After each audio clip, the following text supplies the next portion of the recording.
I remember the silence more than anything. It wasn't a peaceful silence. It was the kind that buzzes under your skin, the kind that fills a room with 1,000 unspoken things. That afternoon, my client, let's call her Sarah, sat across from me, hands folded. Neatly, voice trembling, she said, "I don't know why I feel so tired all the time. It's like everyone expects something from me and I never signed up for any of it." I nodded. I've heard this before. The weariness, the weight, the feeling of being pulled into someone else's storm just because you didn't say no in time. But something about her words lingered after she left.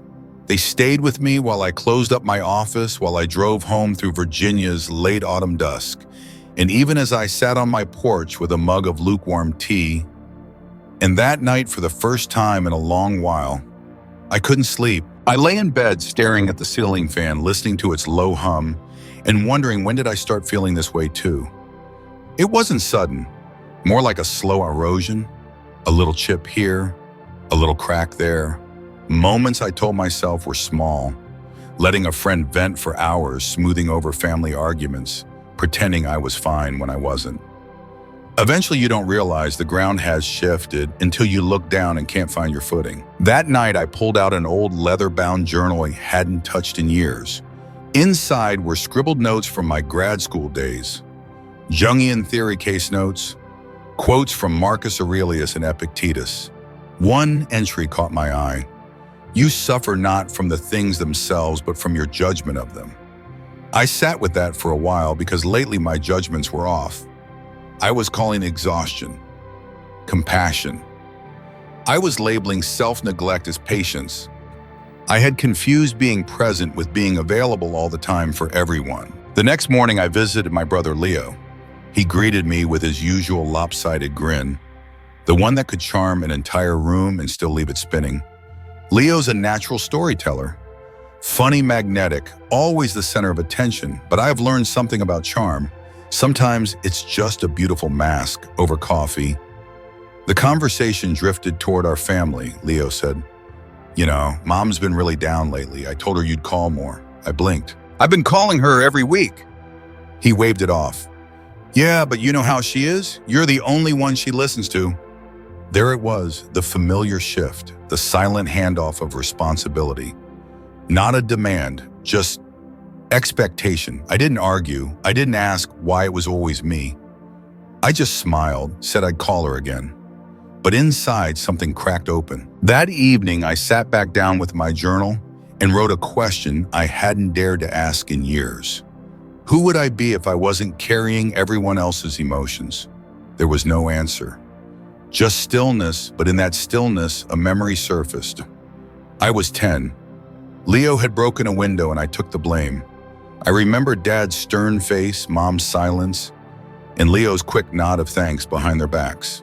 Even then I knew it wasn't fair. But I thought maybe if I held the weight, things would stay peaceful. I was wrong. It never made anything better. It just taught me to make space for other people's storms while drowning in silence. Later that week, I saw Sarah again. She looked different, less drained but guarded. She asked me, "Is it wrong to want space, even from people you love?" I told her the truth. No, it's not wrong, it's necessary. I said it to her, but really I was saying it to myself. That night, I reread more of Marcus Aurelius. Be like the rock that the waves keep crashing over. It stands unmoved, and the raging of the sea falls still around it. I underlined that line 3 times. I wasn't the rock.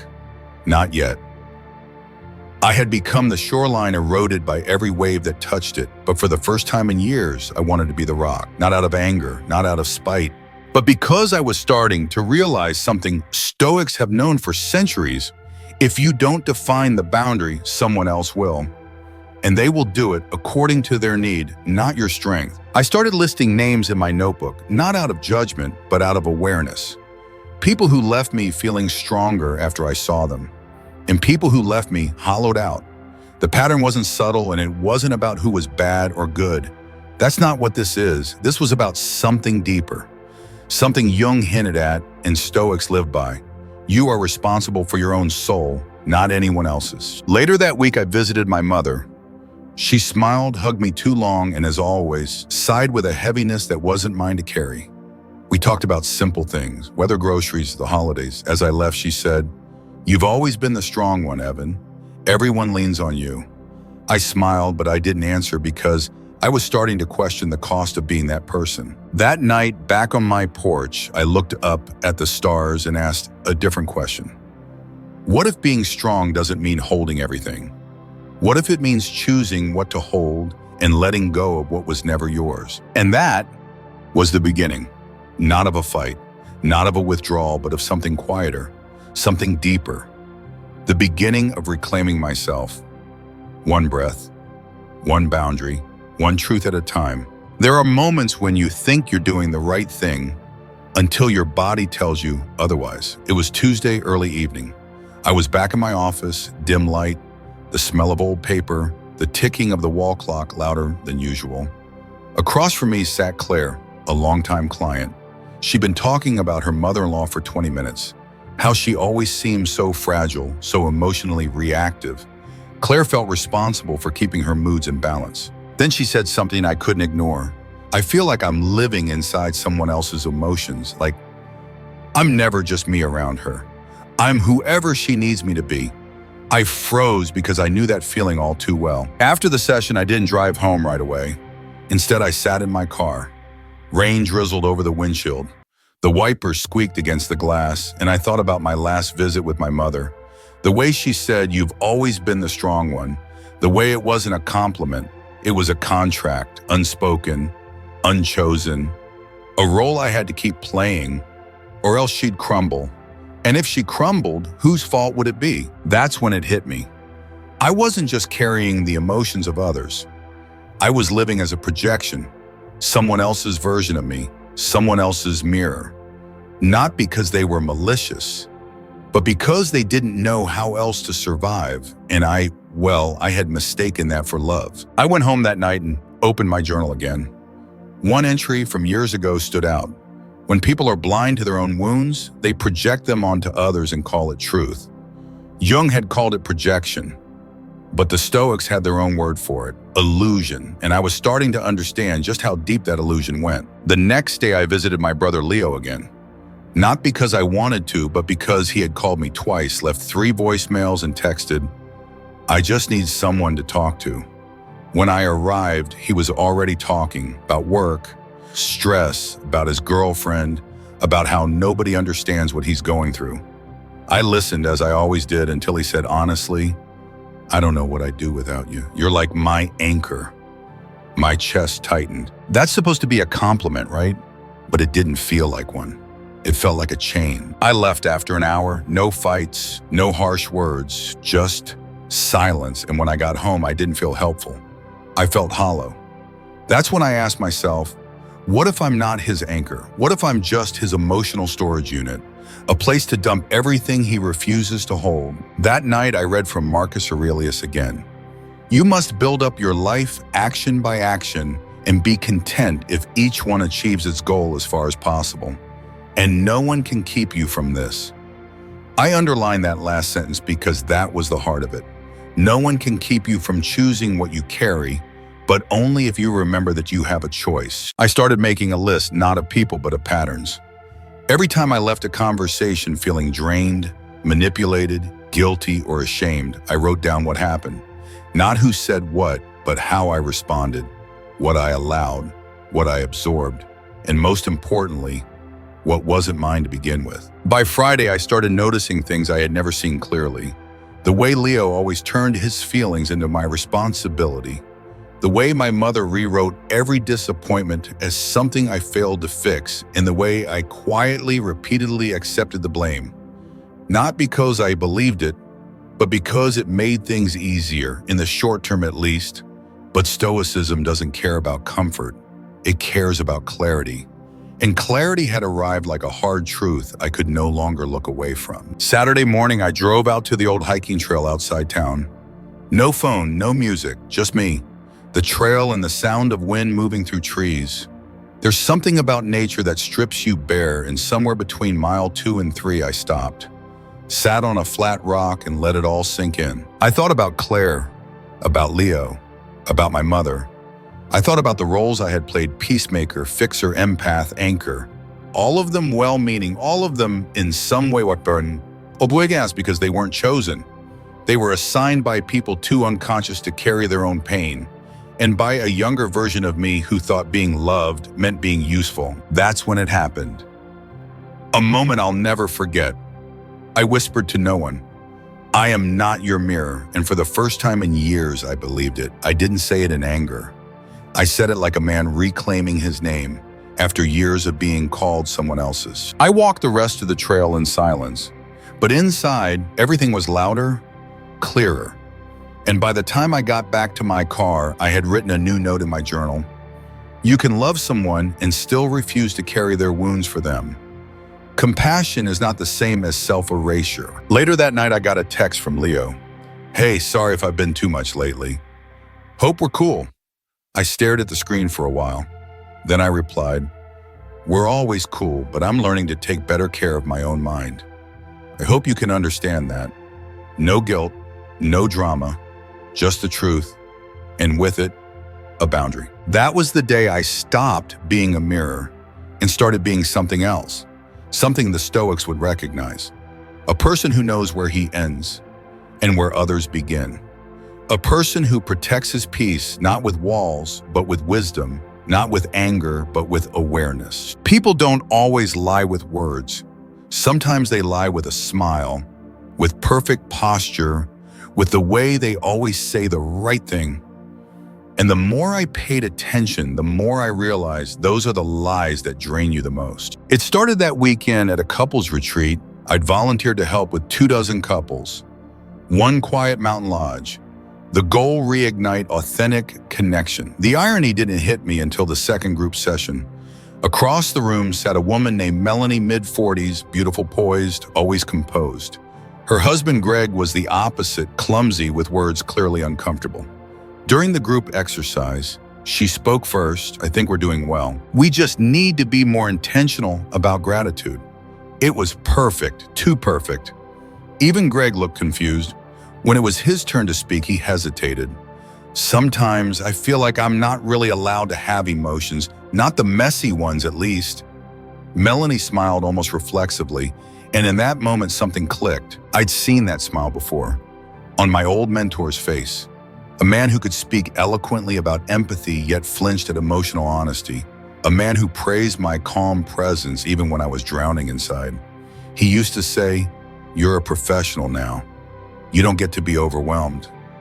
I believed him, so I learned to smile on cue, to package grief in polite language, to call exhaustion busy season. And eventually I forgot what my real voice even sounded like. That night, back in my room, I journaled again. The persona isn't evil, it's just incomplete. But when you believe it's all you are, you begin to disappear. That's what was happening to Melanie. That's what had happened to me, and it scared me more than anything. The next day, I offered to speak with Melanie one-on-one. We sat by the fireplace. She looked flawless, as always. Sweater-pressed, makeup intact, words measured. She spoke about routines, goals, schedules. But I wasn't listening to the words, I was listening to the silence underneath. So I asked gently, "What part of you have you had to hide in order to seem perfect?" She didn't respond right away. Then her lip quivered, and just like that, the mask cracked. She talked for nearly an hour about the pressure to be everything, the perfect wife, mother, leader. How she hadn't cried in over a year. How showing pain felt like failure. When we finished, she whispered, "I don't even know who I am anymore. I only know who I'm supposed to be." I nodded, because I knew that feeling too. Later that evening, I looked at myself in the bathroom mirror. Pressed shirt, tired eyes, calm expression. It was a good mask, a convincing one. But it wasn't the whole story, and if I was going to move forward, I'd need to take it off, not all at once, but piece by piece. Back at home, I started noticing how often people wear masks without realizing it. At the coffee shop, the barista chirped, "Have a great day," even though her eyes looked hollow. At work, colleagues nodded through meetings with empty smiles. Even in therapy sessions, people would begin with, "I'm fine," before collapsing into tears minutes later. And I kept wondering, When did we all agree to hide? I remembered a quote from Jung: "The persona is what a person is not, but what they and others think they are." It's the social mask, the role we play, and it's not inherently bad. We need masks sometimes to function, to navigate, to survive. But when the mask becomes fused to your skin, when you forget how to remove it, that's when it becomes dangerous, not just to you, but to everyone around you. One evening, I called my friend Sarah, not the client, a different Sarah, someone I'd known since college. I asked her, "Do you ever feel like people only love the version of you that's easy to be around?" She laughed softly. "All the time, but I'm the one who trained them to love that version." Her words landed hard because I had done the same thing. Trained people to love my calm, helpful, undemanding self. And in doing so, I had starved the parts of me that needed rest, space, even mess. The Stoics taught that we should align with nature, not pretend to be beyond it. That includes our nature, our limits, our humanity. Marcus Aurelius wrote, "Look within is the fountain of good. It will ever bubble up if thou wilt ever dig. But digging is messy and masks are clean. So we choose the clean illusion over the dirty truth until the illusion becomes unbearable." That weekend, I canceled 2 social plans, not out of avoidance, but out of honesty. I needed time to be with myself without performing, without explaining. Just me. In stillness. I went hiking again. Same trail, same rock, but this time I didn't bring a journal. Just silence. Just breath. I thought about Melanie, I thought about myself, and I thought about all the ways we trade authenticity for approval. The cost isn't immediate, but it's real, and over time it buries you, not under failure, but under applause. Before I left the trail, I whispered a new vow to myself: I will not sacrifice who I am for who I'm supposed to be. Because the real danger of the persona isn't that it hides your flaws, it's that it hides your essence, your softness, your spontaneity, your truth. And when those things die in silence, you become a ghost with a perfect smile. Not anymore, not me. Thanksgiving, the time of year when everyone pretends. Pretends they're fine, pretends they're close, pretends that gathering around a table can stitch up what's been slowly unraveling for years. I used to play along, but this year felt different. My sister-in-law Dana hosted. She always does. She's known for her hospitality. Gorgeous house, perfect table settings, 3 different kinds of stoufing. From the outside, it looked like a holiday card, but I could feel the tension the moment I walked in. Not the loud kind, the quiet kind, the kind you only notice when you've stopped pretending to be numb. Dinner was mostly smooth until someone made a joke about politics. It wasn't even offensive. Just one of those throwaway comments you hear every year. But Dana's fork froze midair. She turned to her husband, my brother, and snapped. "Well, at least I actually think for myself." The room went still. He looked stunned. So did everyone else. Then she stood up, muttered something about needing a break, and walked off. Afterward, I found her alone on the back porch. She was smoking something she hadn't done in years. I sat down beside her. Neither of us spoke for a while. Finally, she said, "I don't even know why I exploded. It wasn't about him. I've been holding everything in." I didn't respond. I knew better than to fix. I just listened. She exhaled smoke into the cold night air. "I feel like I'm always the calm one, the one who keeps the peace, but it's fake. I'm so angry underneath Evan." All the time I looked at her, and what I saw wasn't anger. It was grief. That moment shook something loose in me because I recognized that look. I'd seen it in the mirror. Back home, I couldn't sleep. Again. I kept replaying Dana's words in my head. I'm always the calm one. I knew that line. I'd lived that line. But calmness isn't always peace. Sometimes it's suppression. Sometimes it's fear in disguise. The next morning, I opened my journal, wrote just one sentence. "Politeness without truth is a prison with velvet walls. It feels soft, even elegant, but it still traps you. And the longer you stay inside, the harder it is to breathe." I began remembering other moments. Times I kept quiet to avoid conflict. Times I smiled when I wanted to cry. Times I said it's fine when it absolutely wasn't. And over time, that became my role, the reasonable one. But here's what I was starting to understand. Stoicism isn't about being agreeable, it's about being free. and you cannot be free while walking on emotional eggshells. A few days later, I had a session with a new client named Olivia, mid-30s, smart, composed. She started by saying, "I'm not even sure I need therapy. My life is good. I guess I just feel a little numb." I asked her to describe a recent situation that made her feel something, anything. She thought for a long time, then said, "Well, my husband forgot our anniversary, but I didn't want to make a big deal. It's just a date, right?" Her smile was tight, practiced. I leaned in gently. "What would have happened if you had made a big deal?" She hesitated. "He would have felt bad and maybe I'd seem needy." There it was, the invisible cage. People don't just repress anger, they repress need, sadness, longing, ruth, because somewhere along the way they were taught those things made them difficult. But they don't. They make us human, and denying them doesn't make you strong, it makes you quietly resentful. After Olivia left, I wrote in my journal again, "Stoicism is not the rejection of emotion. It's the refusal to be enslaved by it, but you cannot master what you refuse to feel." That was my lesson now. Not to bury emotion, but to face it without fear. A few days later, I called Dana. I told her I appreciated how honest she was that night. She laughed awkwardly, said she felt embarrassed.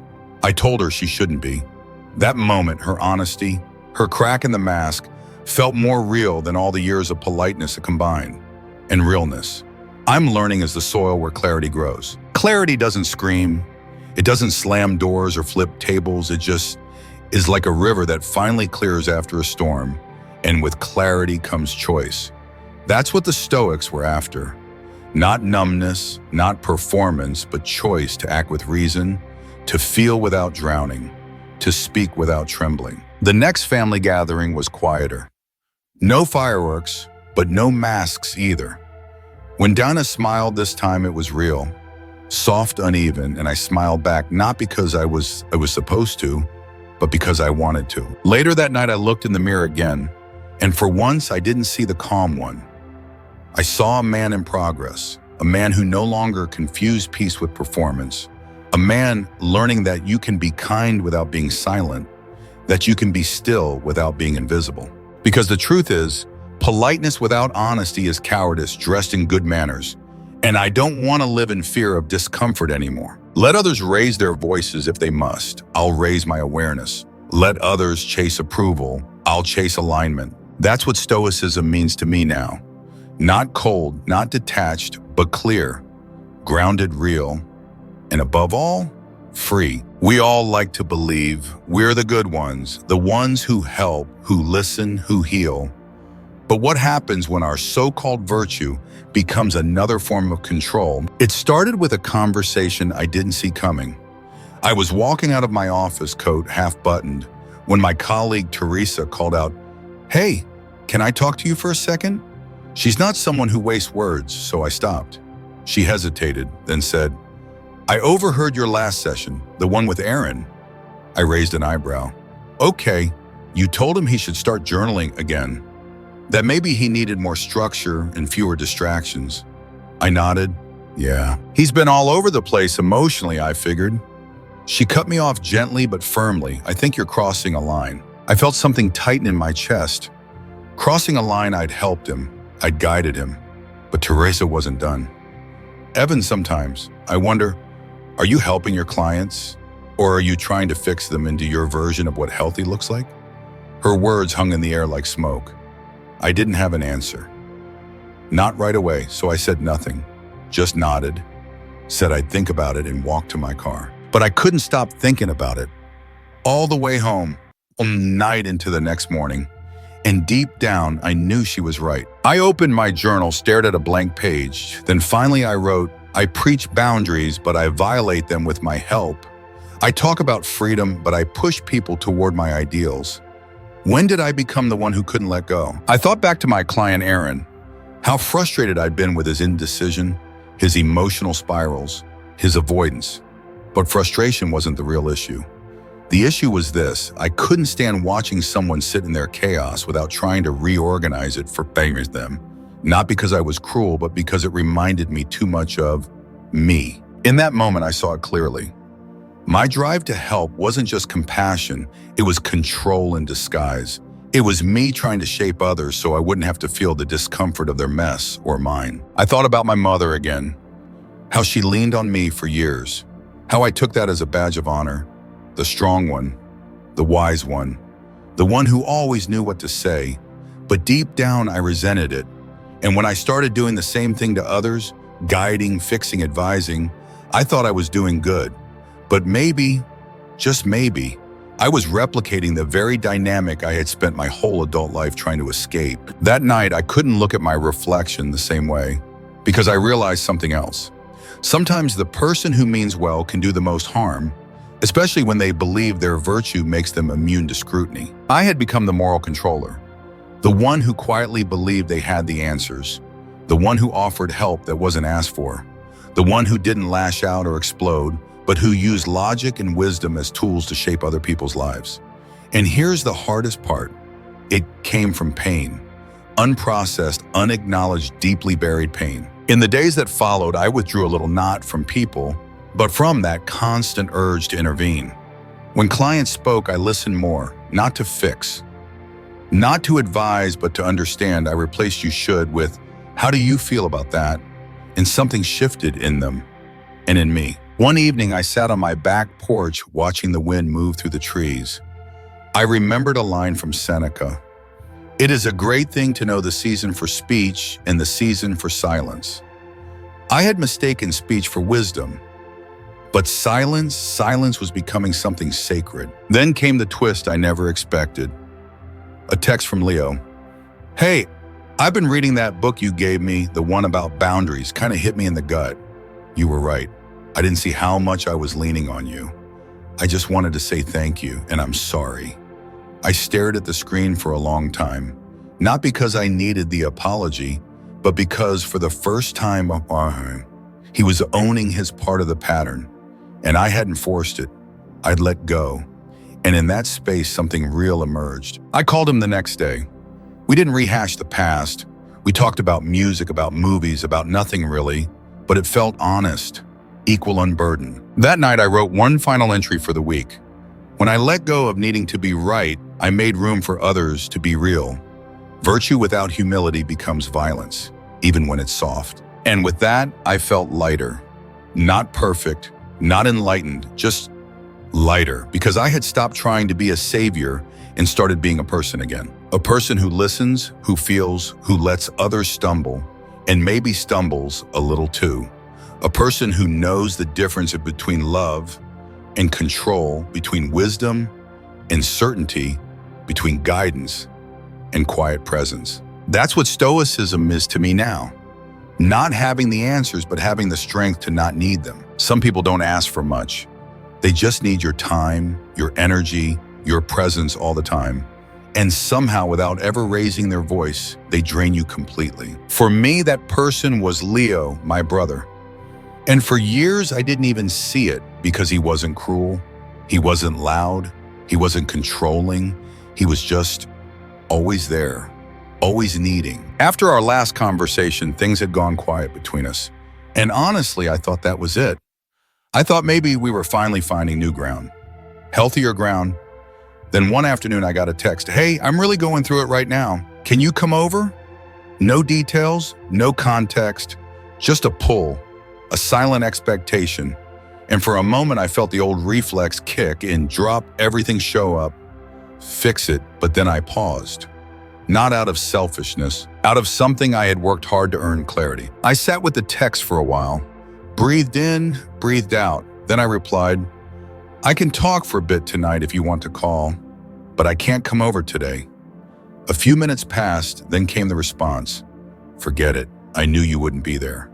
That old familiar guilt rose in my chest like smoke, but this time I didn't inhale it. I closed my eyes and I remembered what Jung said: until you make the unconscious conscious, it will direct your life and you will call it fate. I wasn't fated to be anyone's emotional life raft. Not anymore. Later that evening, I walked down to the lake near my house. The sun was low, the sky a soft amber. The air was still, and I brought nothing with me: no phone, no journal, no distractions, just me and the silence. I sat by the edge of the water and watched a leaf float past weightless, unattached. And I thought about all the times I'd felt like I was drowning. Not because I couldn't swim, but because I was carrying people who refused to paddle. And I realized something. You don't owe anyone you're drowning just because they refuse to learn how to float. Leo wasn't the villain. He was just lost in his own storm, but I wasn't going to be his umbrella anymore. Not if it meant standing in the rain until I forgot the feel of sunlight. I thought about all the moments over the years, the late night calls, the one-sided conversations, the guilt trips disguised as gratitude, the subtle manipulations dressed as brotherly love. And I didn't hate him for it because I finally saw what was underneath it all. Fear. He was terrified of being alone with himself, of his own silence, his own pain, his own mind. And I had made it easier for him to avoid all of that by filling the space, but not anymore. I whispered into the breeze as much for myself as for him. I love you, but I will not bleed for your comfort. I will not disappear, so you can avoid your own reflection. That night back home, I did something I'd never done before. I blocked Leo's number. Just for a while, not as revenge, not out of anger, but to create space for both of us. Space for him to face his own discomfort, and space for me to remember what peace feels like when it isn't constantly negotiated. Marcus Aurelius wrote, "Be tolerant with others and strict with yourself." I used to misunderstand that. I thought it meant caring others no matter what. But now I understand that tolerance doesn't mean absorption. It doesn't mean sacrificing your sanity for someone else's stability. It means loving with boundaries, caring with clarity, being present without being consumed. The next morning, I woke up feeling empty, but it wasn't a painful emptiness. It was quiet, like a house after the guests have left, still clean, real. I made coffee, sat by the window, watched the light pour across the floor, and I realized I wasn't waiting for a call. I wasn't preparing for emotional fallout. I was just here, alive, unburdened. And for the first time in years, I wasn't measuring my worth by how useful I was to someone else. I was measuring it by how honestly I could sit with myself. No audience, no performance, just presence. That's the gift of Stoicism. Not detachment for the sake of numbness, but detachment for the sake of truth. The truth of what belongs to you and what never did. I sat with that thought all day later. I wrote in my journal, peace isn't something others can give you. It's what remains when you stop giving your energy to people who cannot hold it. There is no virtue in letting yourself be emptied. A few days later, I unblocked Leo's number. He hadn't messaged, and that was okay because I wasn't waiting. I wasn't hoping. I wasn't needing. I was whole for the first time in my adult life. I was whole. And if he ever comes back, not to lean, but to stand beside me, I'll welcome him. Not with conditions, but with the understanding that this time, I won't disappear to make him feel seen. Because I've worked too hard to become solid, to become still, to become sovereign. This was never about cutting people off. It was about cutting off the part of me that believed my life only mattered when I was saving someone else's. I am no one's savior, no one's sponge, no one's solution. I am simply a man who now understands that strength isn't in how much you carry, but in how clearly you know what's yours to carry.